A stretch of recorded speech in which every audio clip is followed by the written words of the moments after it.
کہتے ہیں کہ حضرت عمر رضی اللہ تعالی عنہ کے پاس ایک شخص اپنے بیٹے کی شکایت لے کر آیا اور کہنے لگا کہ یہ میرا بیٹا میرا نافرمانی کرتا ہے۔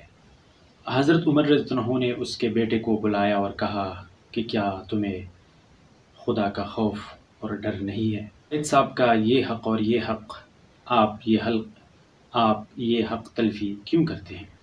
بیٹا بولنے لگا، یا امیر المؤمنین، کیا بیٹے کا اپنے باپ کے اوپر حق نہیں ہے؟ تو حضرت عمر رضی اللہ عنہ نے فرمایا، کیوں نہیں؟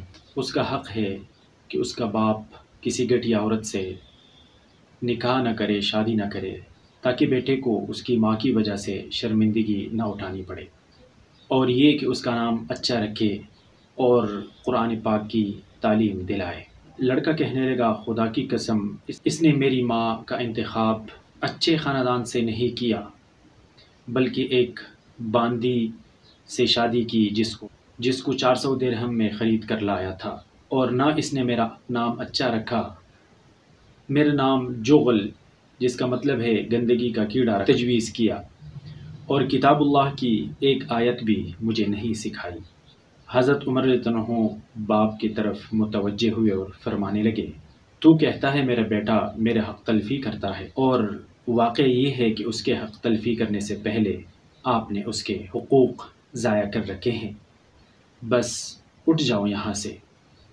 ناظرین کرام، اس واقعے سے، اس حکایت سے ہمیں سبق ملتا ہے کہ ہم اپنے بچوں کے حقوق ضائع نہ کریں۔ اگر ہم اپنی حق تلفی نہیں کروانا چاہتے اپنے بچوں سے، تو ہمیں چاہیے کہ ہم اپنے بچوں کے حقوق تلفی نہ کریں، ان کے حقوق ضائع نہ کریں، ان کے اچھے نام رکھیں، شریعت کے مطابق ان کو تعلیم دلائیں، قرآن و حدیث کے علم سے ان کو روشناس کروائیں، تو انشاءاللہ العزیز ہمارے بچے کبھی بھی ہماری نافرمانی نہیں کریں گے اور نہ ہماری حق تلفی کریں گے۔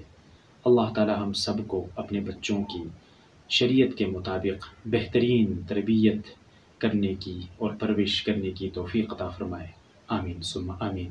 آپ لوگوں سے گزارش ہے، اگر آپ لوگوں نے ہمارے اس یوٹیوب چینل کو سبسکرائب نہیں کیا تو سبسکرائب کرنا مت بھولیے گا۔ بہت شکریہ، اللہ حافظ۔